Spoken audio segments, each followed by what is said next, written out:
Welcome to my channel Deep Sleep Mission-DSM. As we begin, I would be delighted if you could share your location in the comments below. It's truly inspiring to witness how far this content travels and to connect with viewers from across the world. The concierge's hand trembled as she handed me the brass key, not from the cold Denver wind rattling the lobby windows, not from the arthritis she'd mentioned earlier. No, it was something else entirely. "Mr. Davidson," she whispered, her voice barely audible over the grandfather clock's midnight chime, "are you absolutely certain you want room 48? I should have walked away right then, but here's the thing about being a skeptic, a debunker of ghost stories for the Denver Post. You can't back down. Not when your entire career is built on proving that every bump in the night has a logical explanation. Not when your YouTube channel, Reality Check with Ryan, has 47,000 subscribers waiting for you to expose another haunted hotel as nothing more than creaky pipes and suggestion. So I took that key. God help me, I took it. Before I tell you what happened in that room, before I share why I'm writing this from a psychiatric facility in Boulder, my hands still shaking 3 weeks later, I need you to understand something. If you're listening to this late at night, maybe reconsider. And if you ever find yourself at the Stanley Hotel in Estes Park, Colorado, if they offer you room 48 at a discount, run. Our story begins now. The email from my editor arrived on a Tuesday morning in October. Sarah Chen never wasted words. "Ryan, the Stanley Hotel claims room 148 has been permanently retired after last month's incident. Tourist found catatonic. Hotel offering us exclusive access for one night only. You in?" Of course I was in, the Stanley Hotel. The inspiration for Stephen King's The Shining. Every paranormal investigator's white whale, and room 48, different from King's fictional story, but allegedly far worse. The hotel had kept it locked since 1991, only occasionally renting it to thrill seekers who signed extensive waivers. I pulled up to the Stanley at 11:47 p.m., my Toyota 4Runner's headlights cutting through October fog that seemed too thick, too deliberate. The hotel loomed against the mountain backdrop, its white Georgian facade glowing pale in the moonlight. Beautiful, but wrong somehow. Like a smile that doesn't reach the eyes, the lobby was nearly empty. Just me, the concierge, a woman named Martha who looked about 70, and a security guard playing solitaire near the fireplace. Martha's gray hair was pulled into a tight bun, her uniform impeccable despite the late hour. "Mr. Davidson," she said, studying my driver's license longer than necessary. "The journalist." "That's right, here to finally put the room 108 nonsense to rest." She looked at me then, really looked at me, like my grandmother used to when I'd lie about finishing homework. "My grandson watches your videos," she said quietly. "Tyler, he's 12, thinks you're very brave." "Just doing my job, ma'am." She turned to the old-fashioned key cabinet behind her, hundreds of brass keys hanging on hooks. Her hand hesitated over one key separated from the others, hanging alone on a black hook. "Mr. Davidson, I've worked here 43 years. I've seen guests check into 148 exactly 17 times. And 13 needed medical attention. 2 never spoke again. One," she paused, glancing at the security guard, "one is still missing." I forced a laugh. "Come on, Martha, you're not seriously trying to—" "The 17th guest was last month, Mrs. Patricia Willoughby from Dallas. School teacher, mother of 3. Martha's voice dropped. They found her standing in the corner of the room at 3:17 a.m., eyes open, completely unresponsive. She'd scratched something into the wallpaper with her fingernails, over and over. "What did she write?" Martha handed me the key. That's when her hand trembled. It wasn't words, Mr. Davidson. It was numbers. Just numbers. Counting down from 108. What Martha didn't tell me, what she's forbidden to tell any guest, is the real history of room 108. I discovered it later, during those long nights in the psychiatric ward, when sleep brought no relief, and I had nothing but time to research and remember. The room wasn't originally 408. When the Stanley Hotel opened in 1909, that space was designated as room 217, a perfectly ordinary guest room that housed presidents and celebrities without incident for 73 years. But in 1982, the hotel underwent renovations. Rooms were renumbered. Walls were moved. And something went wrong. The construction crew working on that floor reported strange incidents from the beginning. Tools would disappear and reappear in impossible locations. Blueprints would change overnight, showing room layouts that had never been approved. Workers complained of whispers in the walls, of shadows that moved independently of their creators. 3 construction workers quit. One was hospitalized after claiming the room tried to eat him.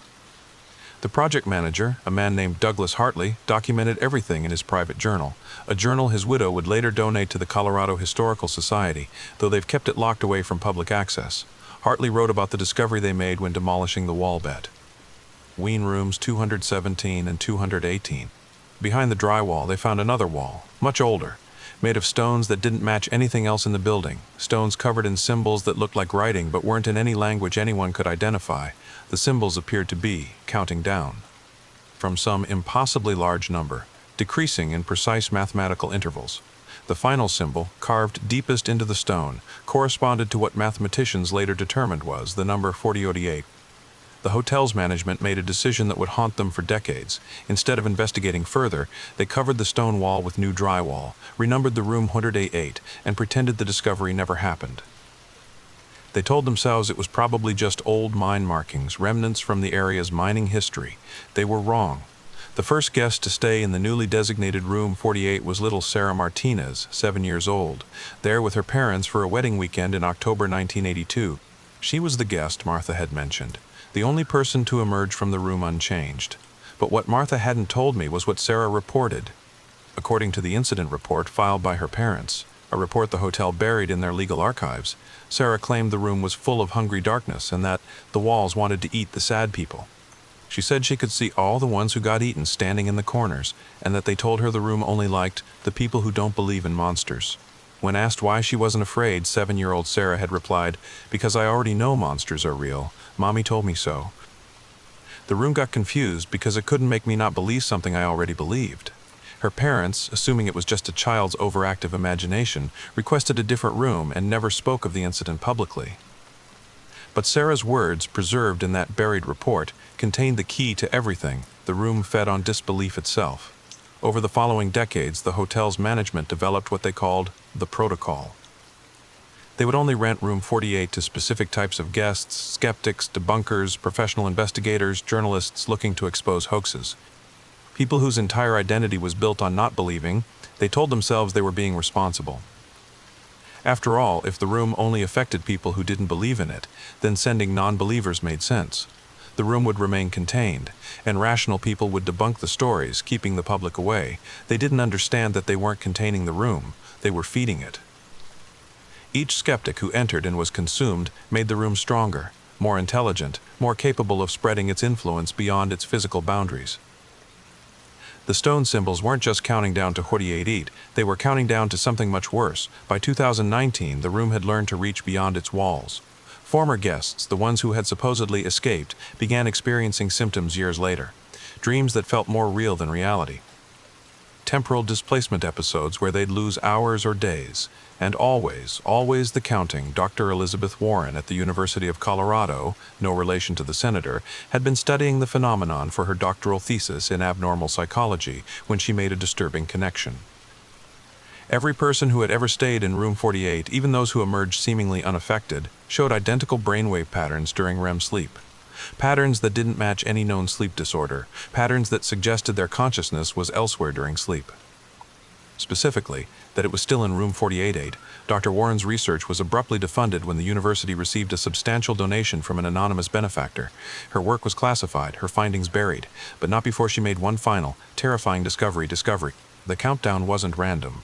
The stone symbols weren't just decoration. They were part of something much larger, a mathematical sequence that appeared in similar form at sites around the world, always associated with disappearances, always connected to places where reality seemed negotiable, and according to her calculations, the countdown was almost over. When I learned all this, during those endless nights in the psychiatric facility, piecing together fragments from archived newspaper articles, declassified government documents, and the testimony of other survivors, I realized the horrible truth. Room 48 wasn't just hungry. It wasn't just growing stronger. It was getting ready for something. The individual feeding had been preparation. Each consumed skeptic, each digested disbeliever, was making it ready for the final stage, the stage that would begin when the countdown reached 0. And I wasn't just a victim.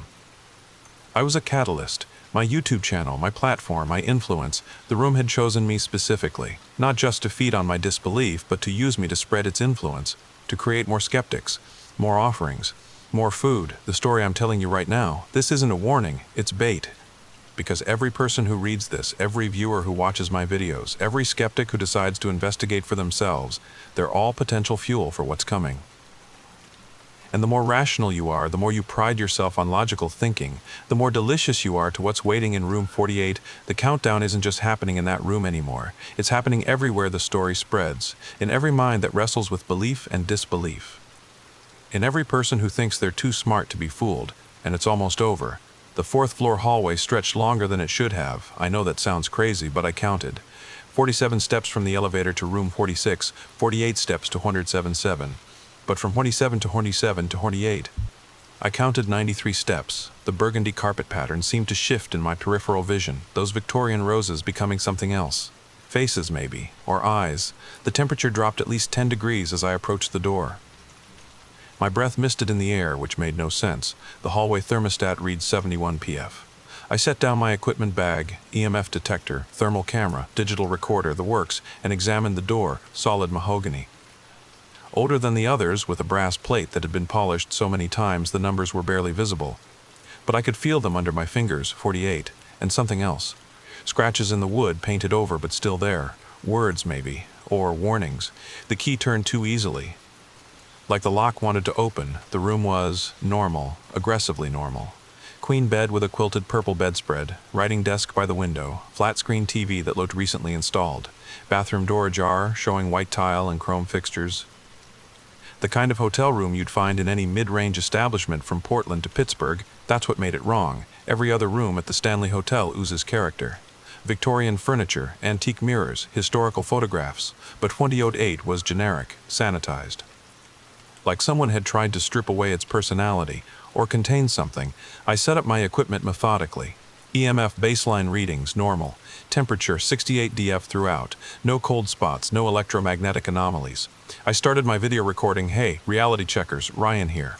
I'm inside the infamous room 48 at the Stanley Hotel, and so far, I panned the camera around the room. It's about as scary as a dentist's waiting room. The hotel has built up this mythology, probably to drive bookings, but look at this place. It's just a room. That's when I noticed the smell, subtle at first, like copper pennies, or blood, but old blood. The kind that's dried and flaked and been painted over but somehow still bleeds through. I checked my watch, 12:23 a.m. I had until 6 a.m. checkout. 5 hours and 37 minutes to prove room 48 was just another marketing gimmick. The first hour was uneventful. I ran through my standard tests, recorded video messages for my subscribers, even laid on the bed to demonstrate how comfortable and utterly unscary it was. The EMF detector stayed quiet. The thermal camera showed nothing unusual. At 1:31 a.m. I decided to research the room's history on my laptop. The Stanley's official records were sanitized, but I'd done my homework. Room 48 had 47 documented incidents since 1982. Heart attacks, psychotic breaks, 2 suicides, always between 2 a.m. and 4 a.m. Always involving guests who'd entered skeptical and left, changed. I was reading about Gerald Morse, a traveling salesman who'd spent one night in 48 in 1987 and never spoke again. When I heard it, a whisper, soft. From the bathroom, hello? Nothing. I grabbed my digital recorder and moved toward the bathroom door. The whisper came again, not words exactly, more like breathing. Rhythmic, counting, 6, 5, 4. I pushed open the door. The bathroom was empty. White tile, white tub, white toilet. But in the mirror, my reflection was wrong. Not dramatically, subtly. My reflection was smiling. I wasn't. At 2:15 a.m., the television turned on by itself, static at first. Then images, not a channel, something else. Security camera footage, grainy and black and white. The hallway outside. But the timestamp read October 15, 1991. A woman walked down the hall. Young, maybe mid-20s, wearing what looked like a business suit. She stopped at room 48, checked something in her hand, a key, and entered. The footage jumped, same hallway, same angle, but now the timestamp read October 15, 1991, 3:33 a.m. The door to hoodie 38 opened. The woman crawled out, literally crawled, her fingers clawing at the carpet, her mouth open in a silent scream. She made it maybe 10 feet before she stopped, stood up, and walked backward into the room. The door closed, the footage repeated, different person. October 22, 1995, a man this time, entering confident. Exiting broken, then November 3, 1999, March 18, 2003, July 7, 2009, each one entering normal, each one leaving wrong. Some crawled, some ran, some simply stood in the doorway for hours, staring at something in the room before finally walking backward inside. I tried to turn off the TV. The remote didn't work. I unplugged it. It stayed on. That's when the temperature dropped. Not gradually, instantly. My breath came out in clouds. Frost formed on the windows. The EMF detector went haywire, clicking like a Geiger counter at Chernobyl, and then I heard my own voice. From the bathroom, "Hey, reality checkers, Ryan here." I hadn't said that, not recently, but it was definitely my voice. I moved toward the bathroom, digital recorder in hand. The voice continued, "I'm inside the infamous room 48 at the Stanley Hotel, and I need to tell you something." I was wrong, so wrong. This place, it doesn't want to scare you, it wants to keep you, it wants to add you to its collection. I pushed open the bathroom door. I was standing at the sink, another me, recording into a phone. But my face was older, haggard. Hair gray at the temples. "If you're watching this," the other me continued, not acknowledging my presence, "it means I figured out how to send this backward. The room, it exists outside normal time. Every moment that's ever happened here is still happening, right now. Gerald Morse is still in the corner, counting. Patricia Willoughby is still scratching at the walls. And I'm still here. We're all still here." The other me looked up then, straight at me. His eyes were black, completely black. "Run," he mouthed. The bathroom door slammed shut. When I opened it again, the room was empty. Just white tile and my own pale reflection. My phone buzzed.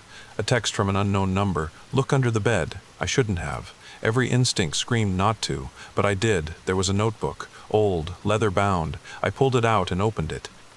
The first page had a single line written in handwriting I recognized, my own. Day 148. They still think I'm the first me. The pages after that were filled with entries, hundreds of them, all in my handwriting, all dated after tonight. Day 3. The walls aren't walls, they're skin. Day 17. I can hear the others now. They never left. None of us ever leave. Day 45. I figured out why it's room 148. It's not a room number, it's a countdown. Day 19-6. I met myself today. Warned him to run. He didn't listen. I didn't listen. Day 70-44. The management knows. They've always known. We're not guests. We're feeding it. Day 147. Tomorrow I become the first me again. The cycle resets. I dropped the notebook. My hands were shaking. The EMF detector was screaming now. The temperature had dropped below freezing. Ice formed on the inside of the windows. And then I saw them, in the corners of the room, shadows that weren't shadows. People, dozens of them, all standing perfectly still, all watching me. Gerald Morse was there, his mouth moving in an endless count. Patricia Willoughby, her fingers bloody from scratching at invisible walls. And in the back, me, multiple versions of me, some younger, some older, all with those black eyes. The closest one stepped forward. It was me from maybe a week in the future. Stubble grown out, clothes wrinkled, eyes hollow but not yet black. "You can't leave," he said in my voice. "None of us can leave. The room won't let you. It needs us, feeds on us. Every skeptic who enters makes it stronger." "This isn't real," I said, but my voice cracked. "It's suggestion." Sleep deprivation. Carbon monoxide poisoning, maybe. Future me laughed. Bitterly. "That's what I said. That's what we all said. But look at your phone." I did. The time read 3007 AM. But that wasn't the problem. The date was October 15, 220. That had been 2 weeks ago. "No," I whispered. "Check your messages." 47 missed calls, 100 texts, all from Sarah, my editor. The most recent from an hour ago. "Ryan, where are you? You've been missing for 2 weeks. The hotel says you checked out the morning of the 16th, but your car is still there. Please call me." But I just arrived. The other versions of me were closer now, surrounding me, their mouths moving in unison. The room exists outside time. Every moment loops. "You've been here for days. You've been here for years. You just got here. You never left. You never will leave." I ran for the door, grabbed the handle. It turned. The door opened, into room 48, the same room 48, the same room, exactly the same. I was still inside. I ran through into the hallway. Except it wasn't the hallway. It was room 48-8. Every door led back. Every window showed the same view. Every direction was the same room, at 4:44 a.m., or what the room wanted me to think was 4:44 a.m. I understood. I was sitting on the bed, my equipment scattered and broken around me. The EMF detector had melted. The thermal camera showed only static. My phone displayed dozens of videos I didn't remember recording. Videos of me, increasingly disheveled, trying to explain what was happening. Day 4, the room doesn't exist in normal space. Day 9, I keep meeting myself. We're all trying to figure it out. Day 23, I think I know why it's numbered 48. It's not random. It's a countdown. But to what? The oldest video was dated 3 years from now. I was gaunt, hair completely gray, those terrible black eyes. If you're watching this, you're me, the newest me. And I'm sorry. I'm so sorry. But you need to know the truth. Room 14-8 isn't haunted. It's not cursed. It's hungry. It's a mouth, a stomach, and we're the food. Every skeptic who enters feeds it. Every debunker makes it stronger. Because doubt is what it eats. The video continued. The hotel knows. They've always known. We're not guests, we're offerings. Every few months they send in another skeptic, another non-believer. The room digests us slowly. Our disbelief, our rational explanations, our desperate attempts to understand, that's what nourishes it. I heard laughter then, not from the video, from the corners of the room. All the shadow people were laughing, all the versions of me. But here's the thing, the video me continued. There's a way out. Just one. You have to believe. Completely. No doubt. No skepticism. You have to accept that this room is exactly what it appears to be, impossible. The moment you truly believe, you become useless to it, ineatable, and it spits you out.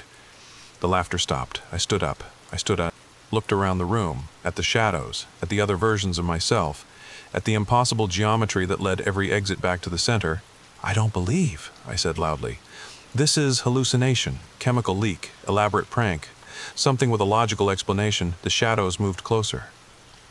The room pulsed like a throat swallowing. I don't believe, I repeated, but weaker. The walls started to bend. Ripple. The ceiling dripped something dark, and then I understood the real trap, the cosmic joke of room 108 I couldn't believe. That's who I was. Ryan Davidson, professional skeptic. My entire identity was built on not believing. To believe would be to destroy myself, but to not believe meant feeding the room forever. I was trapped not by walls or doors, but by my own nature. The shadows were touching me now. Cold, so cold. I could feel them pulling, absorbing, digesting. That's when I remembered Martha's grandson, Tyler. 12 years old, thought I was brave. What would I tell Tyler? Sometimes being brave isn't about proving you're not afraid. Sometimes it's about admitting you are. Sometimes strength isn't skepticism, it's surrender. Okay, I whispered. Then louder, okay, you win, you're real, all of this is real, impossible but real. I believe. God help me, I believe. The room convulsed. The shadows screamed. The walls contracted like a throat choking. And then... silence. I was standing in the hallway. The real hallway, my equipment bag at my feet. The door to room 108 closed and locked. My phone showed 5:47 a.m., October 16, 2024. The correct date. I ran. Down the hallway, down the stairs, through the lobby where Martha stood at her desk, watching me with those knowing eyes. "Mr. Davidson," she called out, "your car keys." I stopped, turned. She was holding them out, that same trembling in her hand. "How?" I asked. "The room always returns what it can't digest," she said quietly. "You're the 18th guest to check into Hoodie 48, and the second to check out unchanged." "Who was the first?" She smiled sadly. "A little girl, 7 years old, back in 1982. Her parents insisted on staying there, thought the stories were nonsense. She walked out the next morning perfectly fine, said the room was silly and couldn't fool her because she believed in monsters, so obviously monsters were real. I took my keys. Why do you let people stay there?" "Because it needs to feed," Martha said. "And if we don't give it skeptics, it starts taking believers. And believers it keeps forever." I left the Stanley Hotel as the sun rose over the Rocky Mountains, drove straight back to Denver, quit my job at the Denver Post that afternoon. Deleted my YouTube channel that night. But I couldn't stop thinking, couldn't stop wondering, couldn't stop doubting. 3 weeks later, they found me in my apartment, catatonic, standing in the corner, scratching numbers into the wall with my fingernails, counting down from 188. Because here's the thing about room 188. You don't have to be inside it to be inside it. Once it tastes you, really tastes you, a part of you never leaves. And doubt is a door that swings both ways. I'm writing this from Mountain Crest Psychiatric Facility in Boulder. They think I had a psychotic break, post-traumatic stress. But I know the truth. Every night at 3:17 a.m., I'm back in that room. Every night I meet myself. Every night, the countdown continues. 47, 47, 47, 47, 47. The doctors say it's improving. The medication helps. But they don't understand. The counting isn't a symptom, it's a timer. And when it reaches 0, the room will be hungry again, and I'll be the one who feeds it. Not from inside, but by bringing others. By telling this story. By making you wonder, making you doubt, making you want to see for yourself. Room 108 at the Stanley Hotel is still there, still waiting. The management will tell you it's permanently closed. But for the right price, for the right skeptic, the door always opens. Don't go looking for it. Don't go looking for it. Don't try to prove me wrong. Don't think your rationality will protect you, because that's exactly what it wants. That's exactly what it needs. But you're curious now, aren't you? You're already wondering if this is real. Already thinking about checking the Stanley Hotel's website. Already doubting. The room is patient.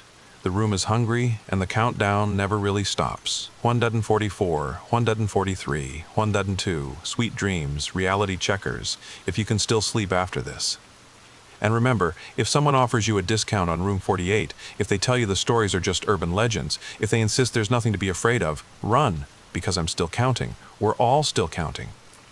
And somewhere in a hotel in Estes Park, Colorado, room 48 is counting too, waiting for the next skeptic. The next offering, maybe it's you. If this story kept you up tonight, if you're lying in bed wondering what's real, hit subscribe. Share this with someone who claims they don't believe in ghost stories. And comment below, have you ever experienced something you couldn't explain?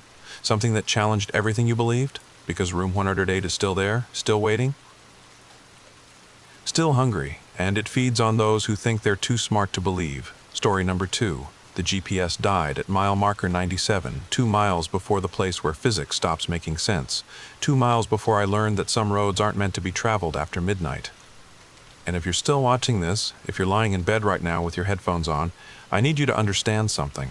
What happened out there in the Louisiana Bayou wasn't just strange. It was wrong in ways that make my skin crawl even now, 3 weeks later, sitting in my apartment in Baton Rouge with every light on. But I'm getting ahead of myself. Let me ask you this first. Have you ever noticed how water always flows downhill? Of course it does.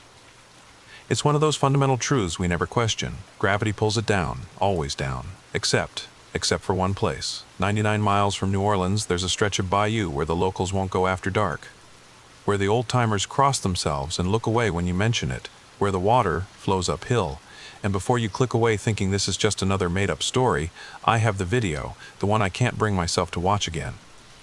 The one where you can hear something breathing behind me, even though I was alone. TH story begins now. Part 1, The Wrong Turn. My name is Marcus Thibodeau. 3 weeks ago, I was driving back from a photography job in Lafayette. Wedding season in Louisiana means good money for freelancers like me, but it also means late nights on empty roads. The reception had run until nearly midnight, and I still had a 3-hour drive back to Baton Rouge. I'd made this drive dozens of times before. Highway 19 to Interstate 10, straight shot home, simple. Except that night, my phone had other plans. In 800 feet, turn right onto Parish Road 44-7. The GPS voice cut through the country music on my radio. I frowned. That wasn't right. I'd never taken Parish Road 44-7 before. But the screen showed it saving me 40 minutes, and after being on my feet for 8 hours, 40 minutes sounded like heaven. So I turned. The first few miles were fine. Just another dark Louisiana back road, cypress trees dripping with Spanish moss, the occasional glint of eyes in the darkness when my headlights swept across the swamp. Normal stuff. The kind of scenery I'd photographed 100 times for tourism boards and nature magazines. But then, things started to feel off. The radio began picking up static, not unusual in rural areas, but this static had a pattern to it, like breathing. Long, slow, deliberate breaths that seemed to sync with my windshield wipers. I switched stations, the breathing followed. Every channel, same rhythm, in and out, in and out. I turned the radio off, that's when I noticed the smell. Even with the windows up and the AC running, I could smell stagnant water, that thick, organic stench of bayou mud and decomposition. It was getting stronger with every mile. The GPS flickered. Recalculating, but I hadn't turned. I was still on Parish Road 44-7, following the blue line on the screen perfectly. Recalculating, the road began to narrow, the painted lines disappeared, the asphalt gave way to packed dirt and gravel. My Honda Civic wasn't built for this. Every pothole sent my camera equipment rattling in the back seat. Continue straight for, calculating, the screen went black, no signal, no maps, nothing. I pulled over, or tried to. There was nowhere to pull over. The road was barely wide enough for one car, with swamp pressing in on both sides. The cypress trees seemed taller here, their branches forming a tunnel overhead that blocked out the stars. I grabbed my phone. No service, of course. But the compass app still worked, and that's when I saw something that made my hands go cold. The needle was spinning, not pointing north, not pointing anywhere, just spinning in lazy circles like it was broken. But it wasn't broken. I'd used it earlier that day to find the sunset angle for the wedding photos. Something was wrong with this place. I put the car in reverse, planning to back up until I could find a spot to turn around. But the reverse lights illuminated something in the water beside the road that made me slam on the brakes. The water was flowing, uphill, not fast, not obviously, but there were leaves and debris on the surface, and they were all moving in the wrong direction, away from the Gulf. Against gravity, against everything that made sense. I sat there, engine idling, watching physics break in my rearview mirror. That's when I heard the first knock on my roof. Just one, deliberate, like someone dropping a stone, then another, then. I should have mentioned this earlier, about the Thibodeau's name, about why it made my blood freeze when that old woman recognized it. Growing up, my grandmother spoke very little about her childhood. Marie Thibodeau was her maiden name, and whenever anyone asked about her family back in Louisiana, she'd get this look. Not sad exactly, more like terrified. Like someone walking over her grave, the few stories she did tell late at night when the wine made her talkative were fragments. Pieces of a puzzle I never thought to assemble. She'd mention the old plantation, the cypress groves, the way the morning mist would rise from the bayou like the earth was breathing, and always she'd end with the same warning: some doors once opened can never be closed again. I thought it was just old world superstition, the kind of folklore that clings to Louisiana families like Spanish moss. But after that night, after what I saw, I started researching what I found in the parish records, in the old newspaper archives, in the genealogy sites. The Thibodeau plantation existed, built in 1847 by my great-great-great-grandfather Jean-Baptiste Thibodeau, a sugar fortune built on slave labor, nothing unusual there for antebellum Louisiana. But the records get strange around 1892, that's when the accident started. Workers began disappearing, not running away, disappearing. Their quarters would be found intact, personal belongings untouched, meals half-eaten. But the people, gone. The local sheriff investigated. His report, archived in the Iberville Parish Courthouse, makes for disturbing reading. The bayou water has begun flowing in the wrong direction. The Thibodeau family claims ignorance, but the Negroes whisper of dark doings, of ceremonies in the old cemetery, of something stirring beneath the water. By 1895, the plantation was abandoned. The entire Thibodeau family vanished overnight, leaving behind a thriving sugar operation and a fortune in the local bank. The official cause was listed as yellow fever, but no bodies were ever found. The property changed hands 17 times in the next 20 years. Every owner reported the same phenomena: water flowing uphill, voices in the swamp, and the unmistakable feeling of being watched. By 1915, it was deemed uninhabitable. The last entry in the parish records, dated October 31, 1920, is a single line in the assessor's handwriting: property removed from tax rolls. Location cannot be reliably determined. Which brings me to what I discovered 3 days ago, while researching this story, while trying to convince myself it was all just a nightmare brought on by wedding cake and exhaustion. My grandmother wasn't the first Thibodeau to flee Louisiana. She was the 7th. 7 generations, just like the note said. 7 generations running from something, and each one, every single one, eventually returned. The death certificates tell the story. Great-great-grandfather Pierre Thibodeau found drowned in Lake Pontchartrain in 1923, despite being an expert swimmer. Great-grandfather Auguste, discovered in the Atchafalaya Basin in 1951, his body showing signs of having been in the water for weeks, even though he'd been seen alive in New Orleans the day before. The pattern continues. My grandfather, my father, all drawn back to Louisiana water. All found drowned under impossible circumstances. My grandmother broke the pattern by moving to Ohio, by changing her name, by never speaking of home. She lived to be 83, died peacefully in her sleep in a landlocked state 1,000 miles from any bayou. But she was the 7th generation. I am the 8th. I drove forward. What else could I do? Backing up meant going toward whatever had made that sound, and every instinct in my body screamed against that. The dirt road continued for another mile before I saw lights.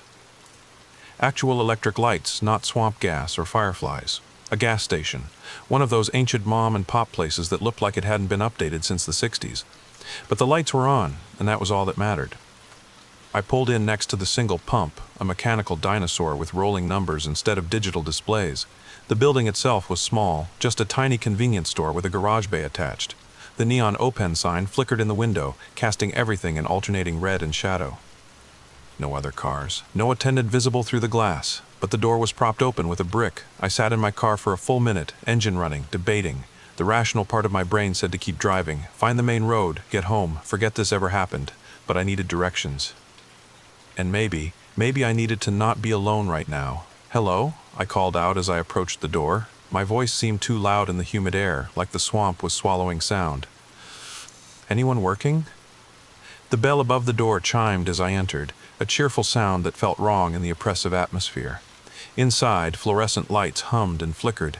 The shelves were stocked with the usual convenience store items, chips, candy, soda, but everything looked old. Not expired, just old. Like the packaging was from another decade. Behind the counter, an ancient register sat open, bills visible in the till. A coffee pot gurgled on a hot plate, fresh coffee that couldn't have been sitting for more than an hour. Hello? Tried again, louder this time. A door behind the counter led to what looked like a storage room. It was cracked open, darkness visible beyond. As I watched, it swung wider, not pushed, just drifting open on its own, or maybe from air pressure. That's when I heard humming. A woman's voice, soft and melodic, coming from the storage room. An old gospel tune I recognized but couldn't name. "Ma'am, I'm sorry to bother you. I just need directions back to Interstate 10. The humming stopped. Footsteps approached the doorway, slow, shuffling. Like someone very old or very tired. The woman who emerged looked about 70, thin and weathered, wearing a faded blue dress and an apron that might have once been white. Her eyes were milky with cataracts, but she looked right at me. "Through me. You took the wrong road," she said. Her voice was barely above a whisper, but it carried in the silent store. "They always take the wrong road." Yes. My GPS sent me down Parish Road 4047. I just need to get back to the interstate." She shook her head slowly. "Ain't no Parish Road 4047 round here. Hasn't been for 20 years. Not since the water started flowing wrong." My mouth went dry. "But that's the road I was just on. That road," she moved behind the counter with painful slowness, "that road only shows up sometimes. When it wants someone. When it's hungry." I wanted to laugh. Wanted to tell her she was being ridiculous. But the compass in my pocket was still spinning. And the water, I'd seen the water. "Look. I just need directions." She pulled out a piece of paper and began drawing a map with a shaking hand. "You follow this road another 3 miles. You'll come to a fork. Take the left path, always the left. The right path leads to the old Thibodeau place." I startled. "Thibodeau's?" That's my last name." Her hand stopped moving. Those milky eyes found mine again, and for the first time I saw fear in them. "Your people are from here." "My grandmother. She grew up somewhere around New Orleans, but I don't know exactly where." The woman backed away from the counter, her hand moving to the cross at her throat. "You need to leave. Now. Take the left path. Don't stop. Don't look back. And whatever you hear, whatever calls your name, you don't answer. I don't understand. The water flows uphill because something down there is pulling it, something that's been waiting. Something that's... And if your blood is from here, it knows you've come home." The lights flickered. In the moment of darkness, I swear I saw someone standing behind her. A tall shadow that shouldn't have been there. When the lights came back, she was gone. The storage room door was closed. The map lay on the counter, along with a photograph. Old, yellowed, showing a group of people standing in front of a plantation house. At the bottom, in fading ink, Thibodeau's family, 1932. One of the faces, a young woman in the back row, looked exactly like my grandmother. But that wasn't what made me run back to my car. It was the other faces, the ones that weren't quite human anymore, the ones with too many teeth, the ones whose eyes reflected the camera flash like an animal's, and in the background, barely visible, the bayou water was flowing uphill. I should have left right then, should have run to my car and driven until I hit pavement. But the photograph, God help me, I couldn't stop staring at it, because it wasn't just my grandmother I recognized. The man standing beside her, tall, gaunt, wearing a white suit despite the obvious heat, had my father's jaw. My grandfather's nose, my own eyes staring back at me from a face that should have been dead for 90 years, and he was holding something. At first glance, it looked like a walking stick, but as I studied the image more closely, the carved handle wasn't wood, it was bone, human bone, yellowed with age and carved with symbols I didn't recognize but somehow understood, symbols that made the water flow wrong. The longer I stared, the more details emerged. Like the photograph was developing itself in real time. The plantation house in the background wasn't grand and pristine as it first appeared. The windows were boarded up. Spanish moss hung from the porches like funeral shrouds. And the ground around the foundation, the ground was wet, saturated. Like the house was slowly sinking into the bayou. But the people in the photograph were smiling. All of them. Wide, impossible smiles that stretched their faces into grotesque parodies of joy. And their eyes... Every single pair of eyes was looking directly at the camera, directly at me. I heard the bell chime behind me. "You shouldn't have looked so long," the old woman's voice, but she was still gone, still invisible. "Now they know you can see them." I spun around. The store was empty, but the cash register was open wider now, and the bills inside weren't bills. They were photographs, dozens of them, all showing the same impossible scene, the Thibodeau plantation, the smiling family, the bone-walking stick. But in each photograph, one more person had turned to look directly at the camera. In the first, just the man with my father's face. In the second, him and my grandmother. In the third, them and a child I didn't recognize, but who had my sister's hair. By the 20th photograph, they were all looking, all smiling, all reaching toward the camera with hands that had too many fingers. And in the final photograph, the one on top of the stack, there was someone new, someone standing just behind the family group, someone wearing modern clothes. Someone with a camera hanging around his neck. Someone who looked exactly like me. The timestamp in the corner read 1932. That's when I heard my name for the first time. Not from the swamp, not from outside. From the photographs themselves. From the photograph. A chorus of voices, young and old, male and female, all saying the same thing. Marcus, Marcus Thibodeaux, welcome home, we've been waiting so long. Time doesn't matter here. Past and present flow together like the water, like the blood. Come see what we built. Come see what we built. Came. I grabbed the map and ran. Behind me, I could hear paper rustling, the photographs spilling onto the floor, and underneath that sound, laughter. The kind of laughter that isn't joy but hunger dressed up in human sounds. Outside, my car sat exactly where I'd left it. But the gas gauge, which had been nearly empty, now read full, and hanging from my rearview mirror, hanging where nothing had been before, was a small bone charm carved with the same symbols from the walking stick. I didn't put it there, but I couldn't bring myself to remove it either. Because something deep in my DNA, something inherited from 7 generations of runners, recognized those symbols. They were protection. And I was going to need all the protection I could get. 3 miles. That's what the old woman had said. 3 miles to the fork, take the left path, don't stop. I made it 2.5. That's when my car died. No warning, no sputtering, just stopped. The engine cut out, the headlights went dark, even the dashboard lights flickered and died. The only sound was my breathing and the tick of cooling metal. I turned the key, nothing, not even the clicking of a dead battery. Complete electrical failure. My phone was dead too, not powered off, dead, like every electron in it had simply stopped moving. The darkness outside my car was absolute. No moon, no stars. Just the faint phosphorescent glow of swamp gas in the distance, green and sickly, moving between the trees like searching fingers. I had to make a decision. Stay in the car and wait for dawn, assuming dawn would come to this place, or walk the last half-mile to the fork and hope the left path led somewhere safer. That's when I heard my name. Marcus, soft, almost gentle, coming from the water to my right.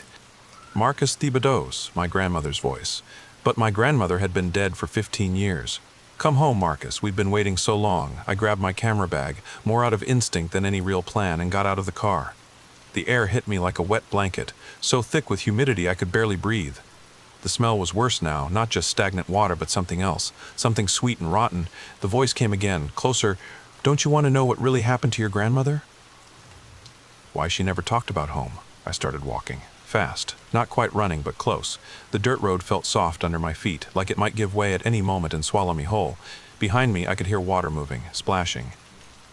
Like something large pulling itself out of the bayou. She was special, Marcus, like you, the blood always calls them back.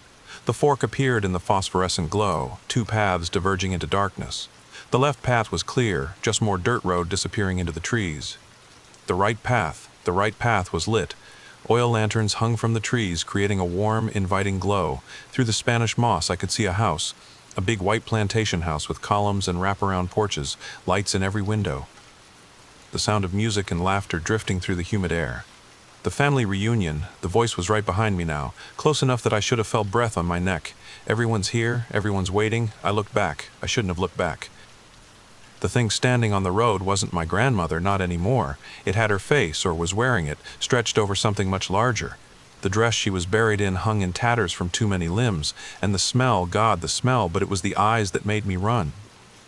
They were human eyes, my grandmother's brown eyes, and they were crying. Please, it whispered with too many mouths. Please come home. I'm so lonely. We're all so lonely. We're all so lonely. Ran like I'd never run before. Behind me, that thing gave chase, not footsteps, but a wet dragging sound, like a soaked carpet being pulled across gravel. The road began to slope upward, and I could hear water running alongside me, running uphill, defying gravity to flow toward whatever waited at the old Thibodeau's place. My chest burned, my legs screamed, but I kept running because the alternative, light ahead, real electric light, street lamps, a paved road. I burst out of the tree line onto Highway 19. A truck swerved to avoid me, horn blaring, but it was the most beautiful sound I'd ever heard. Normal. Human. Real. I turned back to look at the road I'd emerged from. There was no road, just solid tree line. Unbroken wilderness like nothing had ever been there, but caught in the branches at eye level, hanging like a party invitation, was a piece of my grandmother's burial dress. And written in what looked like mud on the guardrail, the water remembers, the blood always returns. I made it home that night, hitchhiked to my car, which was somehow parked at a rest stop on I-10, keys in the ignition, engine running, like I'd never left the interstate.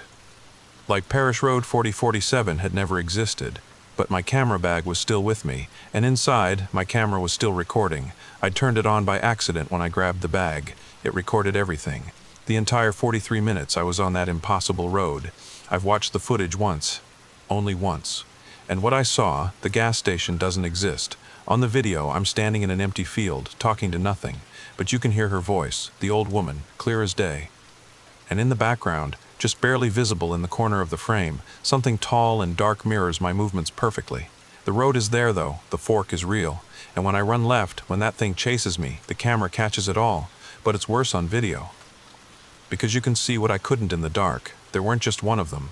The trees were full of them, hundreds, all wearing faces I recognize from old family photos, all reaching out with too many arms, all crying with human eyes, and the water in the video flows uphill. Pulled by something massive beneath the surface. Something that causes the lens to distort whenever the camera points in its direction, something that shouldn't exist. But the worst part, the part that made me delete the file and destroy the memory card, was the last frame.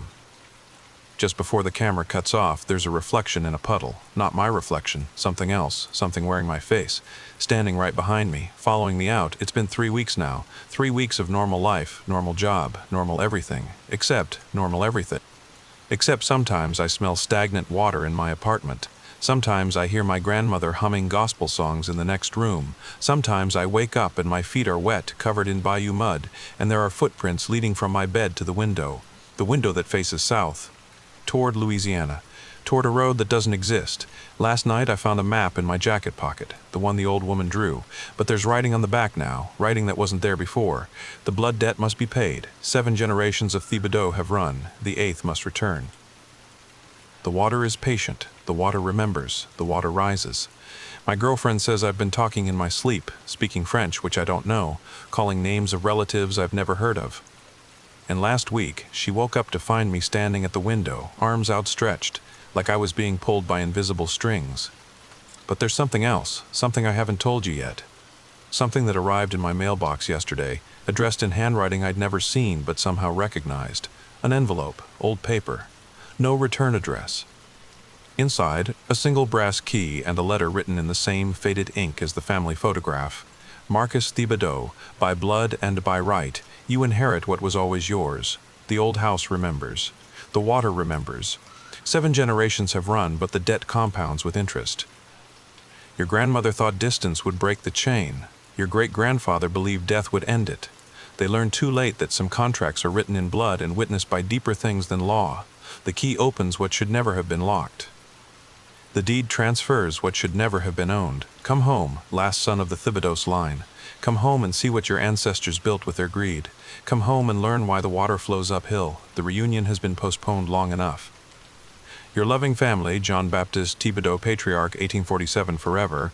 The letter was dated 3 days ago, but John Baptist Thibodeau's died in 1895. I checked the parish records again. His death certificate lists the cause as drowning in the plantation bayou and the body as unrecovered. But his signature on the letter matches the signature on the original land deed, perfectly, down to the distinctive flourish on the final X. I'm going back. I have to. Not because I want to, but because the water is calling. Every night it gets louder. Every night the pull gets stronger. And I know, deep in my bones, that one night I'll wake up on Parish Road 44-7, wake up walking toward that fork, wake up taking the right path, unless someone else goes first, someone else with the blood, someone else who hears the water calling. So if you're lying in bed right now, comfortable and safe, and you have Louisiana in your blood, French ancestry in your veins, pay attention to your dreams tonight. Listen for the humming. Watch for the water flowing wrong.